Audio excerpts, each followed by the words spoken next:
Good morning, everyone. It's a great pleasure to be back here. I'm coming to Stanford to this webinar once a year, as I realized in the past 4 years. It's my fourth time. I'm enormously grateful to be back. I will be talking about jumpers up in research productivity. Can we really be bottom productivity guys? And then suddenly, when we take the whole life into consideration, become top productivity guys? And the answer, a large-scale answer is, well, it's almost impossible. There's almost no chance, but I will show you the details. The most important word in this title is perhaps longitudinal. We take individuals and follow them over time for 25 to 50 years. So it's a real longitudinal study. That's why it's interesting. Yeah, introduction. Um, I will be focusing on persistence in research productivity when looked from the perspective of entire scientific career. So I'm studying basically all scientists who publish anything in Scopus and who have been publishing for at least 25 years, between 25 and 50 years. So I'll be studying entire careers or lifetime, academic lifetime. We call these scientists late career scientists, and we look how they are publishing now, what is their productivity right now, and what was their productivity, say, when they were mid-career scientists and when they were early career scientists, so 15 and 20 years ago. So what we basically do in terms of methodology, we turn Scopus, which is a bibliometric data set, we turn this publication and citation bibliometric data set into a data sorts on individuals. It is comprehensive, it is global, and it provides us with longitudinal data. So we can take a person like Marek and follow his publications, follow his citations and everything for as long as he publishes, say 25, 30, or 40 years. So this is a longitudinal study design, which means we pick people and, well, in this case, scientists, and we follow them, track them over time. And I will use my device here. Yes, when we take those late career scientists here, you realize that they're working when they were mid-career scientists and when they were early career scientists. And that's the mechanism of longitudinal study design. We look retrospectively. We take everyone in the Scopus who has been publishing for at least 25 years with a lot of other limitations, and we look back at their productivity earlier and earlier and earlier. So this is a per cell longitudinal study design. What we study is mobility between classes. We are not really interested in publication numbers, because we could be saying, oh, everyone is publishing more and more, and it is probably true. We are looking at productivity classes, and the classes are produced on the basis of deciles. So we have, at every period of time, we have bottom class and top class, and 8 decile-based classes in between. So we have the upper 10%, the lower 10%, and well, basically, we are most interested in the top 10% class, or highly productive classes, or top performers. Just 2 slides of kind of introduction. We all, as scientists, leave digital traces as long as we publish. So the first paper we publish is our first digital trace, and then we will keep publishing, and we keep leaving digital traces behind us. And all this idea of digital traces led to the emergence of the field which I'm representing right now, science of science, which is also termed research on research, or meta-science, or meta-research, or quantitative science. There's a lot of labels today, and as you can realize, labels are pushed by different persons, different countries, from different contexts. What I'm doing, I tend to be calling science of science. What these digital traces allow us to do? They most of all allow us to go beyond surveys and interviews. And almost by definition, the numbers of interviews are very small, and traditional surveys were also very small. But they gave the foundation for what we term sociology of science in the past 50, 40, 30, 20 years. And what is also possible is moving from single countries, from single national science systems to global science systems. And what I'm doing today is looking at the global system. So new directions with global data sets are two. One is global, in my case, 38 OECD countries. It's almost global for the reasons I will describe later on, and longitudinal approach. So we need digital databases like Scopus in my case, or Web of Science in my case, and a lot of computing power, and well, a lot of support from computer scientists to do this type of research. Does it pay off? I would say, and I would ask. We are able to explore career histories of hundreds of thousands of scientists. And we did a study with my co-author, Dr. Łukasz Szymula, about attrition and retention in science, also based on millions of scientists. And I was asking, does it pay off? I would say yes. I will show here one major study and a follow-up study, which were almost immediately featured in Nature News, which is nice. Then they were featured, and it was absolutely surprising. Then these studies were featured in such journals as Physics Today or Chemistry World or The Scientist or whatever, 50 outlets. And then even more surprisingly, this short story about attrition science was taken up by 20 Chinese outlets. So it's a big story based on exactly the same data set, which is OECD data set derived from Scopus data set, which was given to us somehow by Elsevier, which is a big company, obviously. So yeah, this story quantifying attrition in science, a cohort-based longitudinal study, is based on the same data as the data I'm discussing later today. It was top download, well, the most downloadable paper in the history of higher education. So I'm telling you this because I want to show that this type of approaches, longitudinal, large scale, 38 OECD countries, pays off somehow. People are interested for some reason. Maybe women, because it's about men and women in science. Maybe because of the numbers. My feeling, the interest is because of the numbers. This is my team. On the right, you can see my team, and on the left, you can see the co-author, Dr. Łukasz Szymula, who might be with us today. I don't know, this morning. Anyway, he's in the US, in Cassidy Sugimoto's lab right now, and he spent 6 months in Aaron Closet's lab. They all represent either quantitative science studies or science of science way of thinking. So my co-author Łukasz is, a stellar assistant professor, is in the U.S. as we speak. Well, when we speak about this longitudinal approach to scientists, I found 3 small-scale competitive studies. One about 500 French physicists, one about 1,000 Belgian scientists from a single university, and one about 3,000 Italian scientists. And this is the only way which was used in the past to make use of longitudinal approaches to scientists. So as you can see, we are talking about small scale, really small scale studies, but enormously interesting.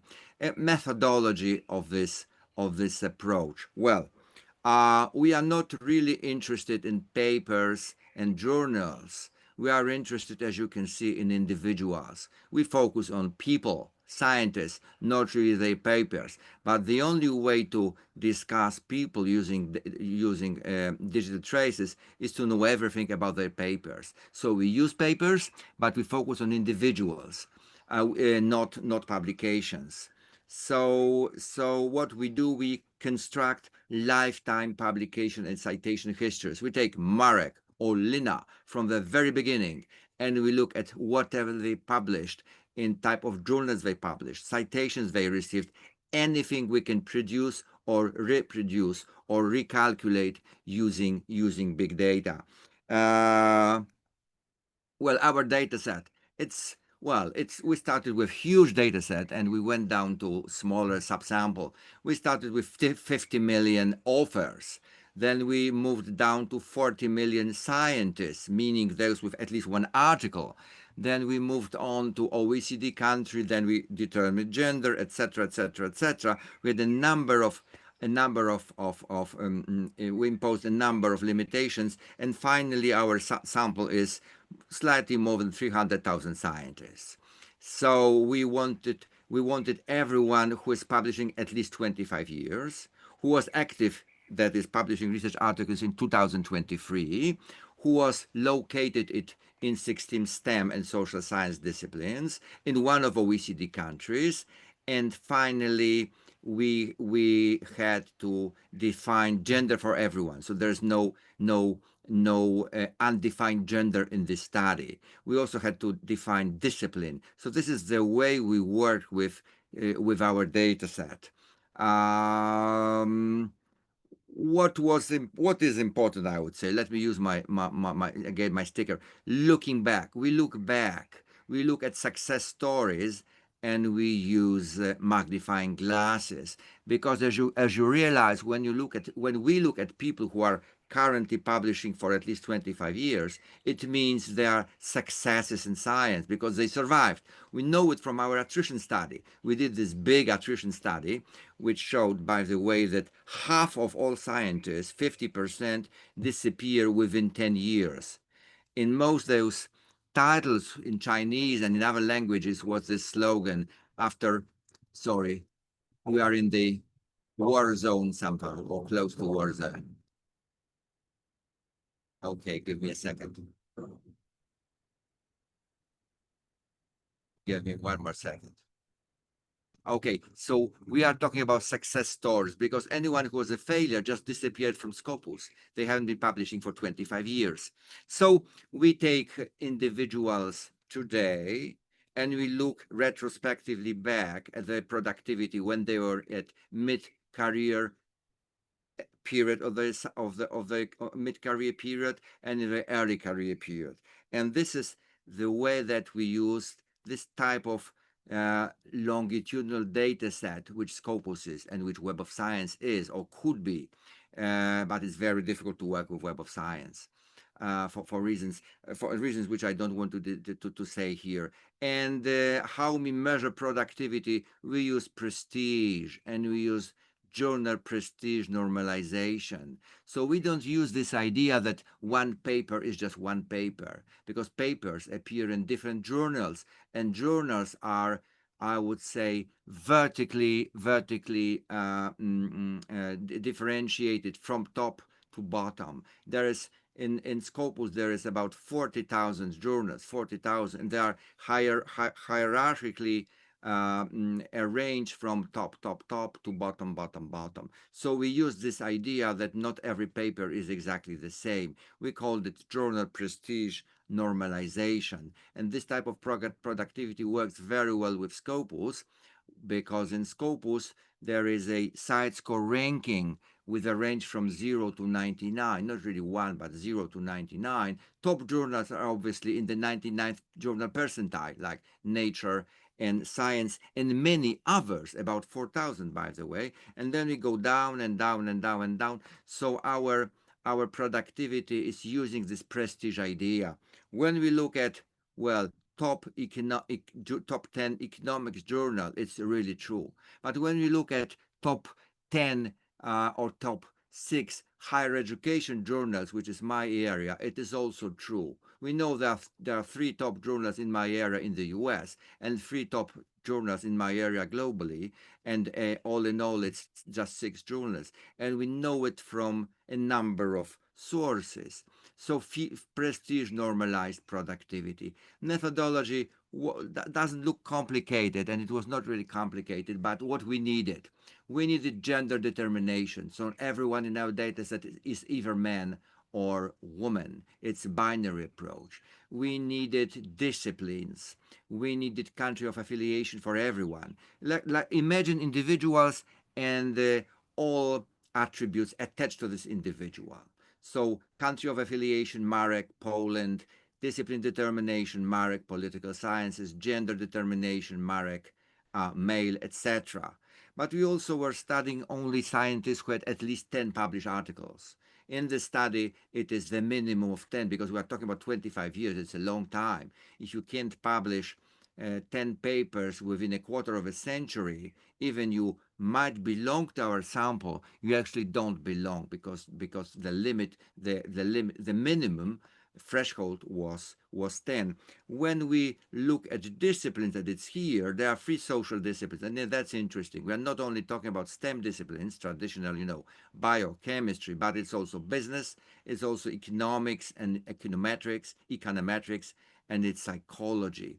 This is just to give you an example how we approached disciplines per person. Just imagine Marek as an example. We took all Marek's publications lifetime, and we took all cited references in Marek's publications lifetime, and that we're seeking the highest number for any discipline or the model value, and it looks like that Marek, for instance, is in political sciences. It's a very complicated approach. We used 1.4 billion cited references to make sure that all our scientists have one single discipline. Well, results of this research.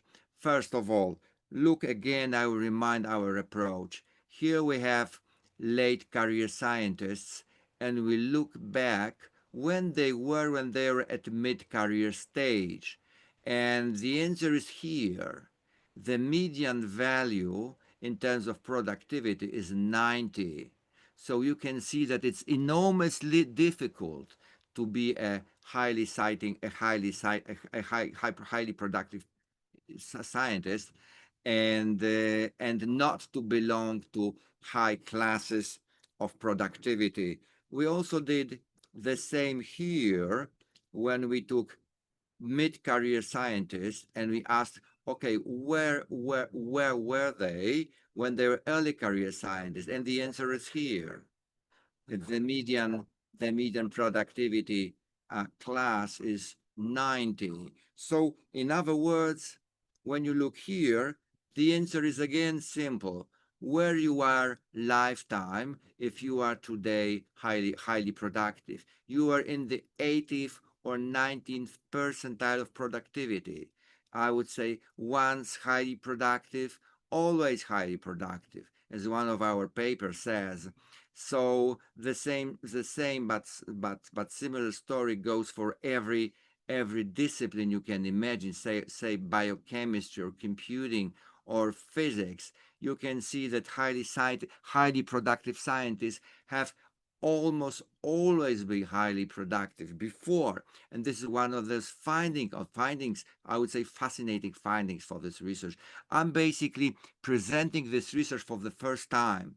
So I did, as I explained to Lina, I prepared this slide just for this presentation. I'm not saying it for the second or third time. I'm presenting it for the first time, and nobody saw these kernel density plots before. So it's unpublished, and it's still, well, spoken about for the first time. And I would say that our research is perhaps best described by Sankey diagrams. It's flows over time, understanding and quantifying mobility between productivity classes. Let me explain it in carefully. We have we have three career stages. This, 25 and more years, this mid-career, and this early career. And people are always classified from top classes to bottom classes, and there are also 8 classes in between, but I'm showing only top and bottom. And people move over their lifetime from top to top to top, or from bottom to bottom to bottom, and there are percentages. And this diagram shows, for instance, that the movement or mobility from top to top is like more than 52%, or or almost 54%. As I said, once highly productive, always highly productive. But the question for this presentation today was not about top to top mobility, it was about bottom to top and bottom to top mobility. These are jumpers up, those who, because the question was, from the title was, do they exist? Are there really jumpers up in productivity around when you look at hundreds of thousands of scientists? No. There are very few of them. If you look here at the percentage, only less than 1% of scientists ever manage to get from bottom to top. And exactly the same patterns are in social sciences, that is generally here, and in STEM scientists, so in science, technology, engineering, mathematics, and medicine. You can see the jumpers up are less than 1%. This is this movement. It's such a rare movement that is not even seen in here or here.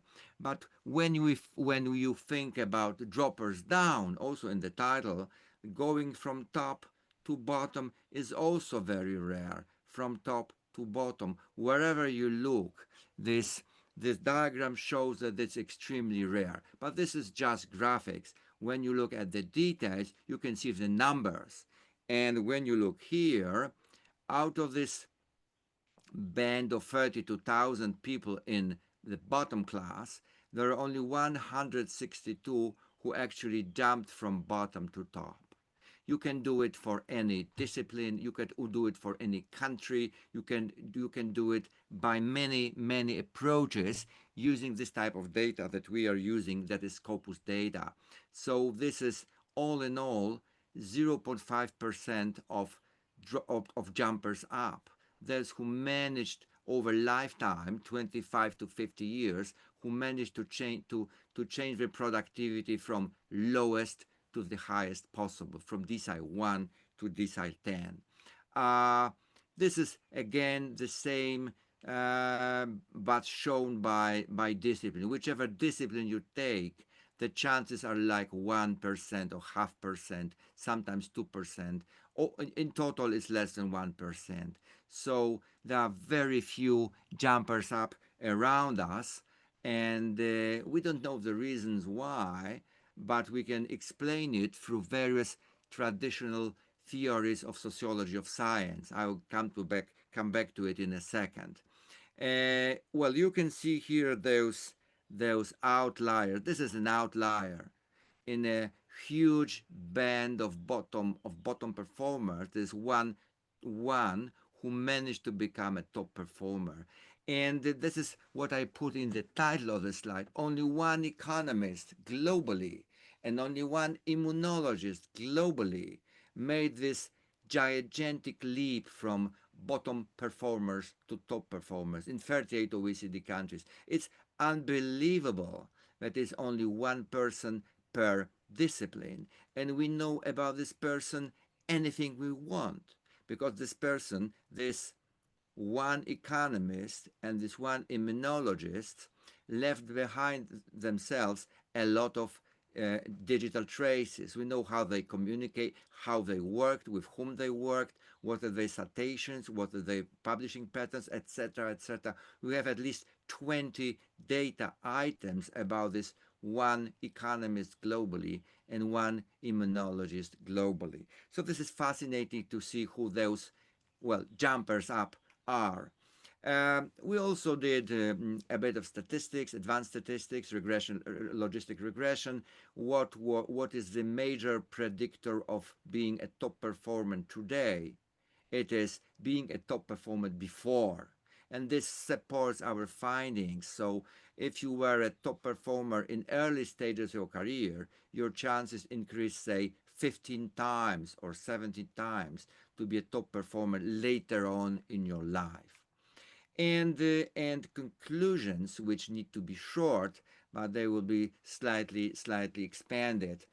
Uh, we realized, looking at these hundreds of thousands of scientists, that the early global productivity distribution persists over time, for years and for decades. So relatively early on in scientific careers, those points in the academic profession, as far as productivity is concerned, those points are already settled. Those places are already settled.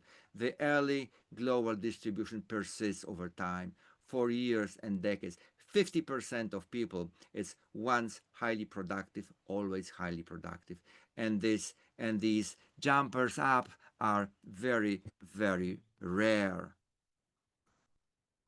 So we can still believe, and it is a traditional academic narrative, that global performers can sometimes become global bottom performers can sometimes become global top performers, but it's basically not true. It's so bloody rare.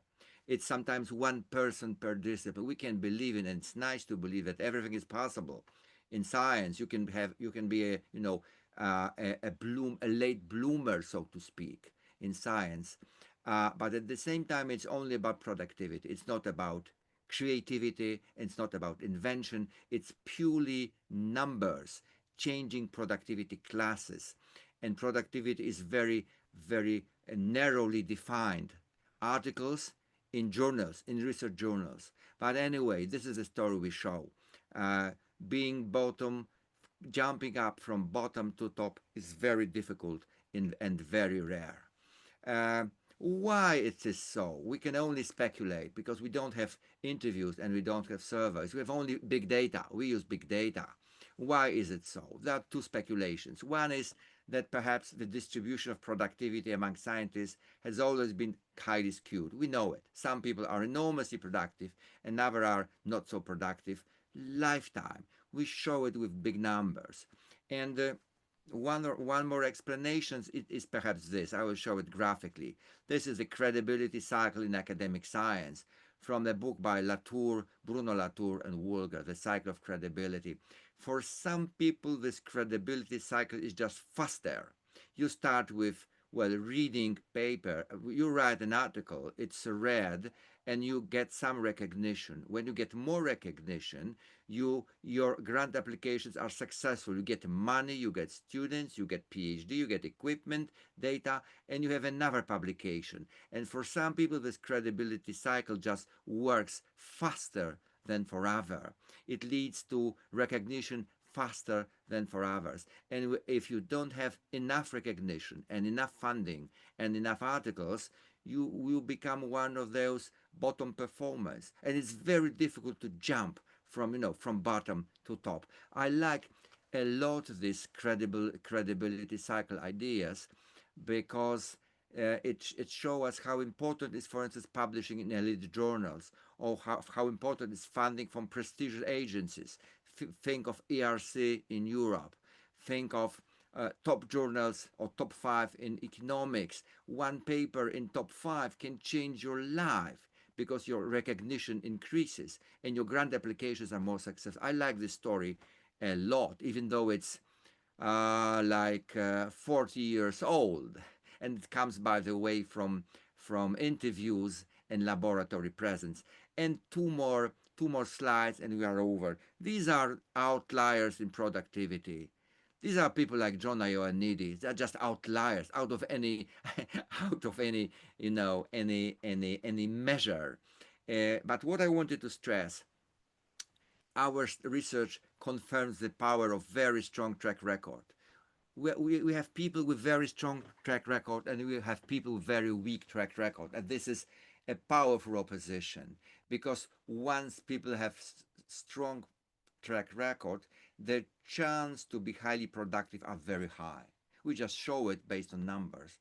And when people have very weak track record, the chances to have strong track record are again very, very small. We show it not with hundreds, but we show it with hundreds of thousands of data points, with hundreds of thousands of scientists. So probabilities are low to change productivity classes. Patterns are clear and there are only outliers. This one economist, this one immunologist, or a few Johns here, John Ioannidis here as outliers. And what are the implications? Very, very shortly. Implications are enormous because our institutions consist of individuals. When we hire highly productive individuals, their chances to be highly productive are enormously high. But when we take bottom productive scientists, we agree tacitly that their chances to be highly productive are extremely low or even none. And Well, finally, do we really revisit traditional theories of research productivity? Yes, we do. We, for instance, revisit this idea that success breeds success with big data. We show that productivity stratification is persistent. When you look at big numbers and hundreds of thousands of scientists, we show how strong, how persistent is this stratification. So success breeds success because of this cumulative advantage theory. And there is also the sacred spark theory of productivity, which says that some people are just highly performing while others are not highly performing. We know it from interviews, and we know it from surveys, and we know it from Merton and others from the past 50 years. But only now, with this type of data sets and this type of approaches, we can somehow revisit these theories and say, yes, Merton was bloody right. Cumulative advantage works, and success breeds success because we can show it with thousands of scientists, at least in OECD area. Maybe it doesn't work in China. Maybe we don't know. We didn't check China, but we checked 38 other countries. We know that more research is needed, as you always say when we finish our presentations. More in depth research is needed. We need interviews, we need surveys to know more, but this is one of those approaches which is made possible by global and longitudinal data sets. We believe we see new patterns largely underexplored in academic career studies because I'm representing academic career studies. I spent 20 years doing academic professional research, mostly surveys and interviews. And now I can see what is the power of this large scale data sets, and what is the power of this type of both global and longitudinal approaches, which brings me to the thank you to all of us, and which brings me to I will be happy to have any comments or questions or discussions right now. I'm back with you.